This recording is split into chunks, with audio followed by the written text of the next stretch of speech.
हम मनुष्य प्यार के लिए, स्वीकृति के लिए, पहचान के लिए भूखे हैं, प्यासे हैं। आपका क्या विचार है? क्या ईश्वर भी इन सभी चीजों के लिए, विशेष रूप से प्यार के लिए भूखे प्यासे हैं?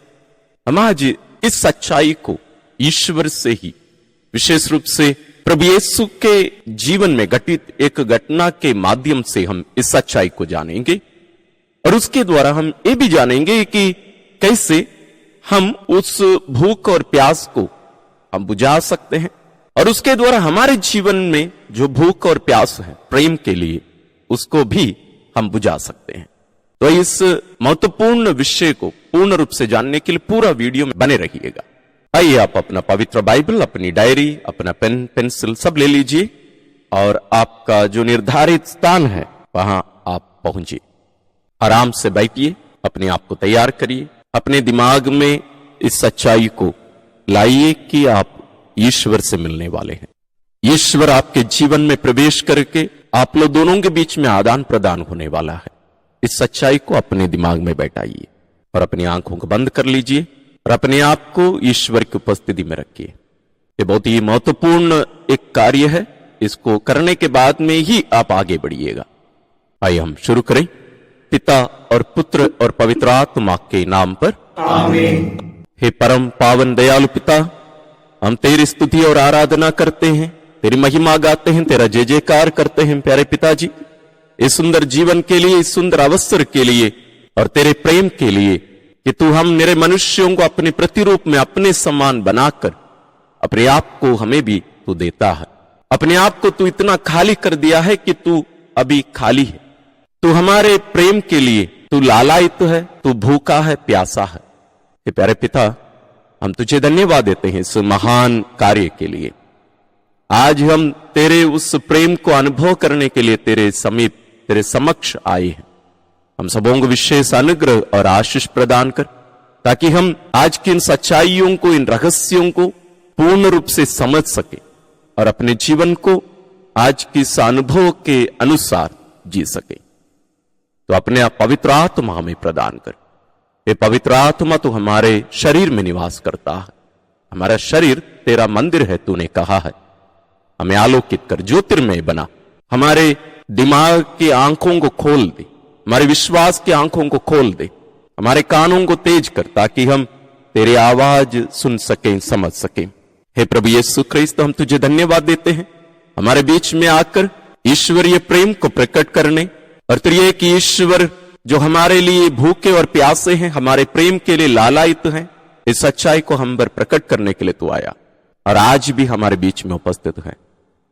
तेरी उपस्थिति के लिए हम तुझे धन्यवाद देते हुए हम तुझसे विनती करते हैं, हमें कृपा दे कि हम भी उस सामारी स्त्री के समान तेरे लिए अपना हृदय खोल सके, तेरी बातों को हम ध्यानपूर्वक सुन सके और तेरे साथ एक घनिष्ठ संबंध में जुड़कर तुझसे हम जीवन प्राप्त कर सके। ये हमारी प्यारी मां मरियम तो हमें सिखा, ये संधु योसेफ तू भी हमें सिखा। आप लोग दोनों स्वयं ईश्वर के साथ रहकर उनकी भूख और प्यास को समझे, अनुभव किए। हमें कृपा दीजिए कि हम भी आप लोगों के समान कर सके। सभी संतों, स्वर्गदूतों, हमारी सहायता करिए, हमारे लिए प्रार्थना करिए।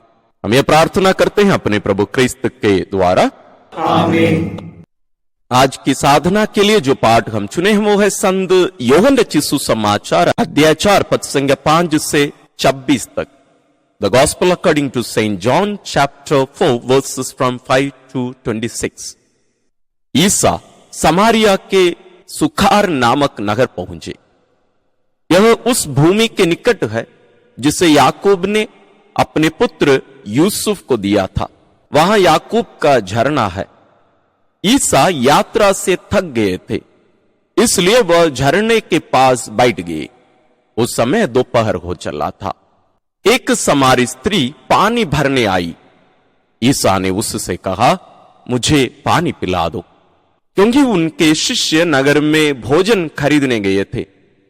यहूदी लोग समारियों से कोई संबंध नहीं रखते, इसलिए समारी स्त्री ने उनसे कहा, यह क्या कि आप यहूदी होकर भी मुझ समारी स्त्री से पीने के लिए पानी मांगते हैं। ईसा ने उत्तर दिया, यदि तुम ईश्वर का वरदान पहचानती और यह जानती कि वह कौन है जो तुमसे कहता है मुझे पानी पिला दो, तो तुम उससे मांगती और वह तुम्हें संजीवन जल देता। स्त्री ने उनसे कहा, महोदय, पानी खींचने के लिए आपके पास कुछ भी नहीं है और कुआं गहरा है, तो आपको वह संजीवन जल कहां से मिलेगा? क्या आप हमारे पिता याकूब से भी महान हैं? उन्होंने हमें यह कुआं दिया, वह स्वयं, उनके पुत्र और उनके पशु भी उससे पानी पीते थे। ईसा ने कहा, जो यह पानी पीता है उसे फिर प्यास लगेगी, किंतु जो मेरा दिया हुआ जल पीता है उससे फिर कभी प्यास नहीं लगेगी। जो जल मैं उससे प्रदान करूंगा वह उसमें वह स्रोत बन जाएगा जो अनंत जीवन के लिए उमड़ता रहता है। इस पर स्त्री ने कहा, महोदय, मुझे वह जल दीजिए जिससे मुझे फिर प्यास ना लगे और मुझे यहां पानी भरने नहीं आना पड़े। ईसा ने उससे कहा, जाकर अपने पति को यहां बुला लाओ। स्त्री ने उत्तर दिया, मेरा कोई पति नहीं है। ईसा ने उससे कहा, तुमने ठीक ही कहा कि मेरा कोई पति नहीं है। तुम्हारे 5 पति रह चुके हैं और जिसके साथ अभी रहती हो वह तुम्हारा पति नहीं है। यह तुमने ठीक ही कहा। स्त्री ने उनसे कहा, महोदय, मैं समझ गई आप नबी हैं। हमारे पुरखे इस पहाड़ पर आराधना करते थे और आप लोग कहते हैं कि यरूशलेम में आराधना करनी चाहिए। ईसा ने उससे कहा, नारी, मैं तुम्हें विश्वास दिलाता हूं कि वह समय आ रहा है जब तुम लोग ना तो इस पहाड़ पर पिता की आराधना करोगे और ना यरूशलेम में ही। तुम लोग जिसकी आराधना करते हो उसे नहीं जानते, हम लोग जिसकी आराधना करते हैं उसे जानते हैं, क्योंकि मुक्ति यहूदियों से ही प्रारंभ होती है। परंतु वह समय आ रहा है, आ ही गया है, जब सच्चे आराधक आत्मा और सच्चाई से पिता की आराधना करेंगे। पिता ऐसे ही आराधकों को चाहता है। ईश्वर आत्मा है, उसके आराधकों को चाहिए कि वे आत्मा और सच्चाई से उसकी आराधना करें। स्त्री ने कहा, मैं जानती हूं कि मसीह जो ख्रिस्त कहलाते हैं आने वाले हैं। जब वे आएंगे तो हमें सब कुछ बता देंगे। ईसा ने उससे कहा, मैं जो तुमसे बोल रहा हूं वही हूं। आप इस पाठ को कम से कम और 2-3 बार पढ़ लीजिए।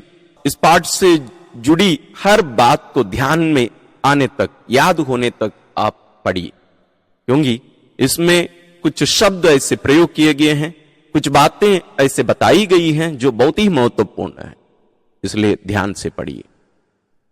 आइए हम साधना के प्रथम चरण में प्रवेश करते हैं, मनन चिंतन। आज के मनन चिंतन को समारी स्त्री के मुख से सुनने से पहले हम थोड़ा सा इस घटना का जो बैकग्राउंड है उसको थोड़ा सा समझने की कोशिश करते हैं।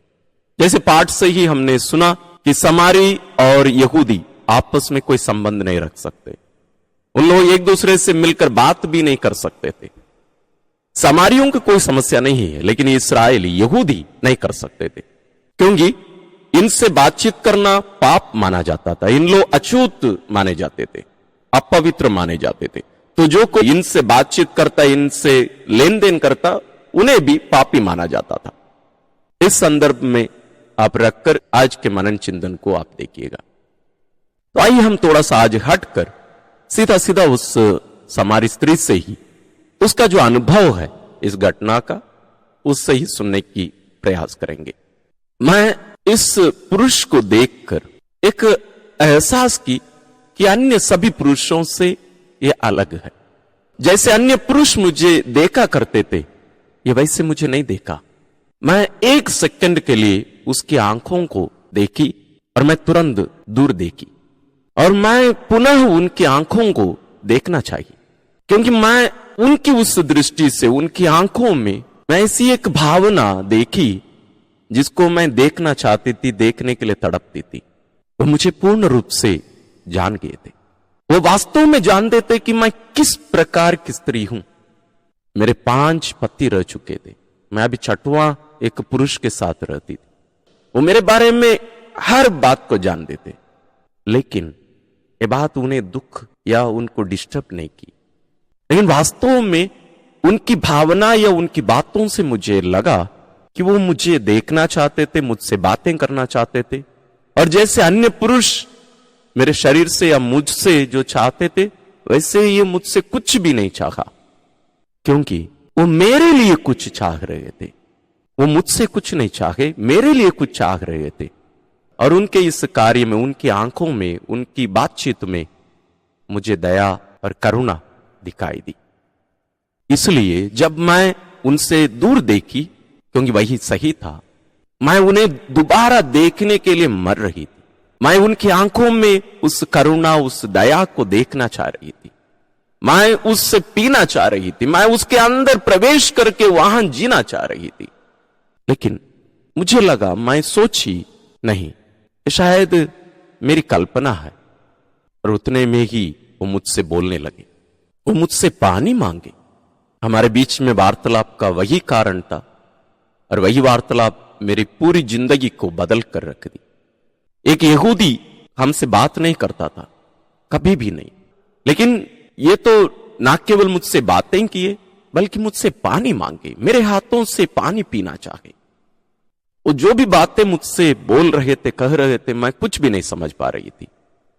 लेकिन एक बात मुझे समझ में आ गई थी कि वह मुझे जानते थे, वो मुझे पूर्ण रूप से जानते थे, मेरे जीवन से जुड़ी हर बात को जानते थे। फिर भी वो मुझे पसंद किए, फिर भी वो मेरे साथ बात करना चाहे। उनके लिए मैं विशेष थी, उनके लिए मैं विशेष थी। उनकी दृष्टि में मैं बहुत ही मूल्यवान दिखी, क्योंकि वो मुझसे कुछ भी नहीं चाह रहे थे, क्योंकि मैं उनकी दृष्टि में बहुमूल्य दिखी। मैं इस सच्चाई को किन शब्दों में प्रकट कर सकती? वो जब मुझसे बातें कर रहे थे और उनकी दृष्टि, ये सब मेरे जीवन में, मेरे हृदय के अंदर के द्वार को, दरवाजा को खोल दिया। और उस कमरे में अंधकार था, और वो दरवाजा कभी भी मैं खोलना नहीं चाह रही थी, क्योंकि वहां मेरी टूटी बिखरी हुई दुनिया पड़ी हुई थी, अर्थहीनता पड़ा हुआ था। मेरे जीवन में कोई आशा नहीं था, मैं जीना नहीं चाह रही थी। और वह उस द्वार को आराम से, प्यार से खोलकर मेरी दुनिया के अंदर प्रवेश किए, और मेरे उस अंधकार में दुनिया को बदल कर रख दिए। वो स्वयं ज्योति बनकर आए, मेरे बिखरे हुए उस जीवन को वो उठाकर, जोड़कर पूर्ण बनाए। उनमें मैंने जीवन पाया। मैं वहां उनमें मेरे मुक्तिदाता को देखी। इससे मैं और क्या कहना चाहूंगी? मैं तब तक ऐसे ही जीवन जी रही थी, लेकिन उस क्षण से मैं वास्तव में जीना शुरू की। मेरे जीवन में जीने का एक कारण वहां मुझे मिला, और ना केवल मैं, मेरे उस आनंद की कोई सीमा नहीं रही। मैं उस अनुभव को लेकर सबों को देना चाहिए।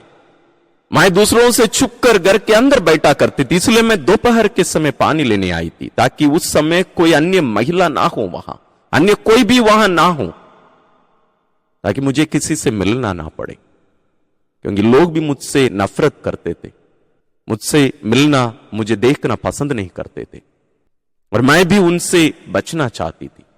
लेकिन अब मेरा जीवन बदल गया।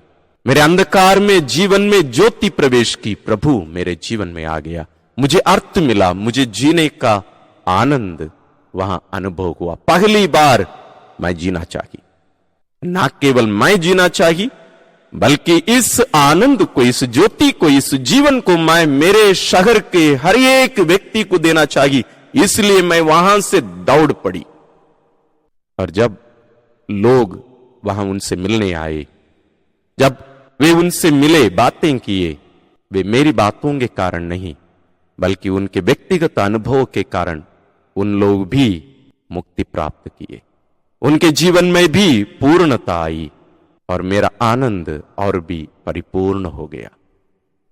अब आपकी पारी है। मुझे खुशी है कि मैं उस अनुभव को आपके साथ में भी आज बांट पाई हूं, और मैं आशा करती हूं कि आप भी जैसे मैंने उनसे जीवन की परिपूर्णता प्राप्त की, अनुभव की, आप भी करेंगे। आपसे अनुरोध है कि जैसे मैं उनके लिए अपने आप को खोल पाई, अपने आप को आप भी खोलने की कोशिश करिए। कुछ भी बंद कर मत रखिए, वो सब कुछ जानते हैं आपके बारे में। डरने की कोई जरूरत नहीं। वे आपका न्याय नहीं करते, आपका तिरस्कार नहीं करते, आपके जीवन पर आधारित वे व्यवहार आपसे नहीं करते। वे अपने प्रेम पर आधारित हमसे व्यवहार करते हैं, बात करते हैं। तो जाइए, आप भी बात करिए। हम साधना के दूसरे चरण में प्रवेश करते हैं, प्रत्युत्तर। हे प्रभु यीशु, उस हमारी स्त्री, उसके जीवन में जो अनुभव हुआ उसको मेरे साथ बांटी। प्रभु, मैं भी उसके समान तेरे पास, तेरे सामने उपस्थित हूं। मुझे भी प्रभु सब कुछ बता। प्रभु, मेरे जीवन के बारे में सब कुछ मुझे बता, मेरे बारे में मुझे सब कुछ बता, मेरे जीवन का अर्थ भी बता, मुझे तेरे बारे में भी बता, मेरे लिए तेरे प्रेम के बारे में, तेरी योजना के बारे में भी मुझे बताना। हे प्रभु, मुझे भी वो अनंत जीवन का जल प्रदान कर, जीवन का जल मुझे भी प्रदान कर। तू जानता है कि मैं कितना प्यासा हूं। मैं तेरे अनुग्रह को, कृपा को मैं चखा हूं, स्वाद किया हूं, टेस्ट किया हूं। मैं थोड़ा सा कम से कम जानता हूं उसके बारे में। तू मुझे क्या दे सकता है, मैं थोड़ा सा जानता हूं, लेकिन मैं आज और भी ज्यादा जानना चाहता हूं, ज्यादा अनुभव करना चाहता हूं। मैं तेरे नजदीक रहना चाहता हूं। मैं तुझे मेरी दुनिया में आने देना चाहता हूं।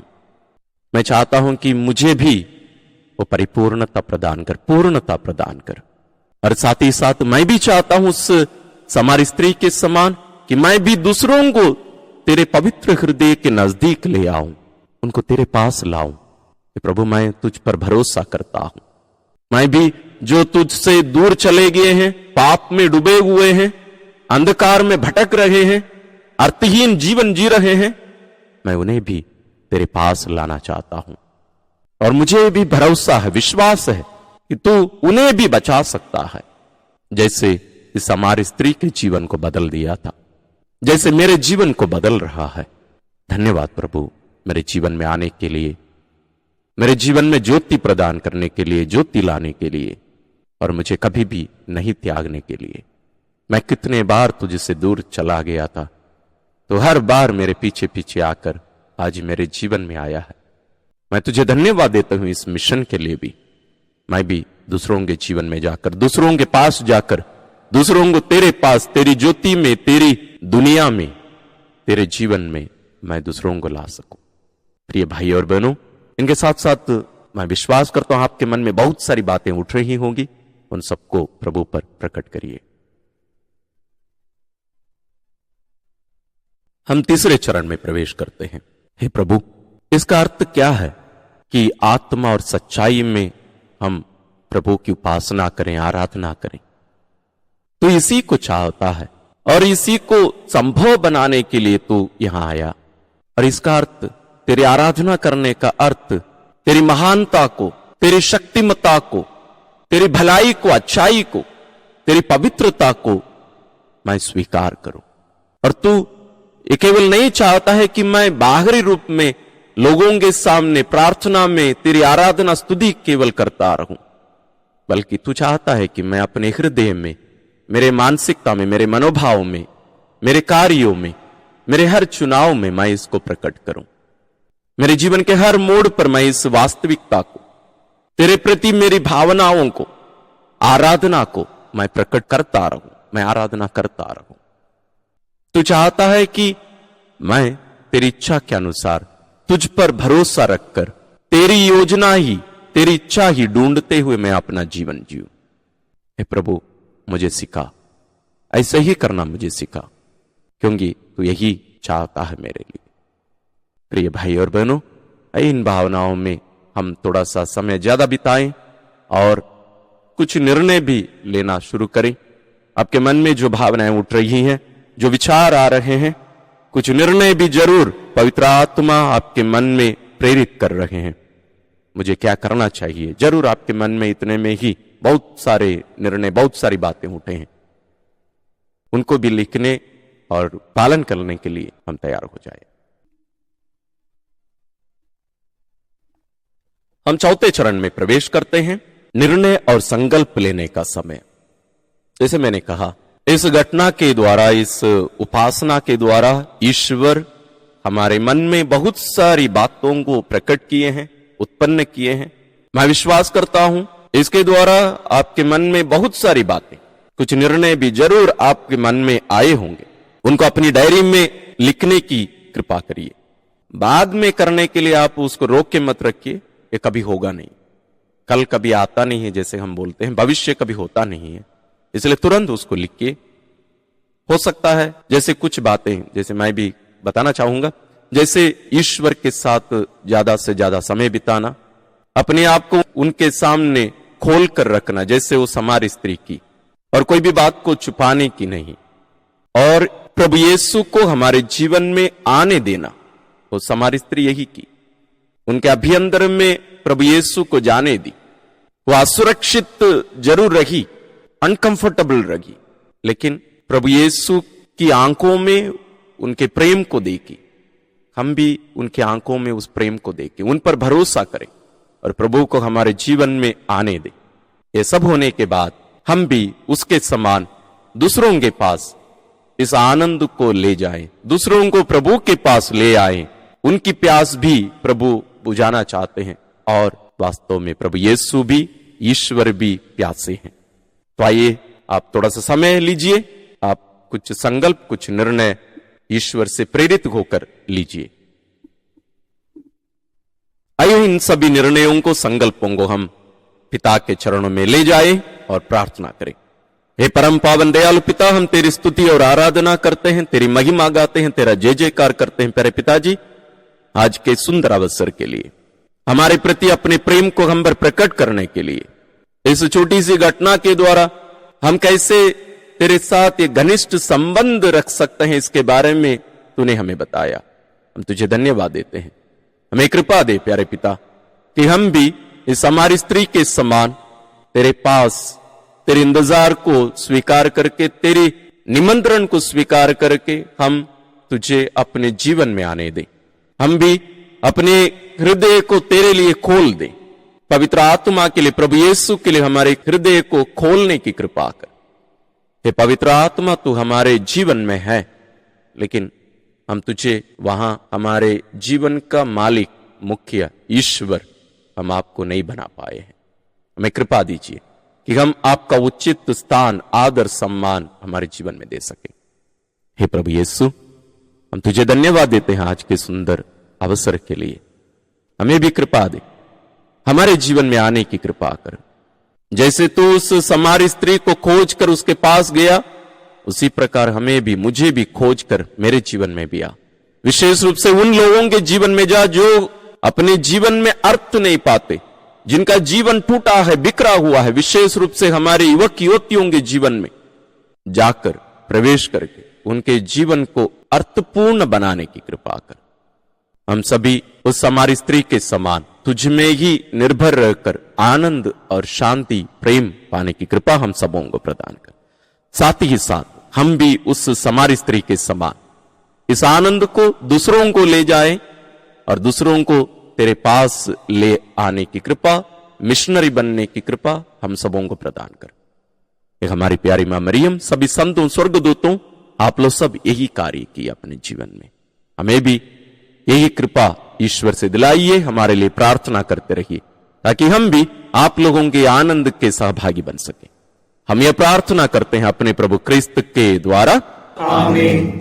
प्रिय भाई और बहनों, हम ईश्वर की प्यास बुझाएं और अपनी भूख और प्यास उन्हें भी बुझाने दें, और ईश्वर के साथ हमारे इस आनंद की यात्रा में आगे बढ़ते रहें। ईश्वर आप सबों को आशीर्वाद देते रहे।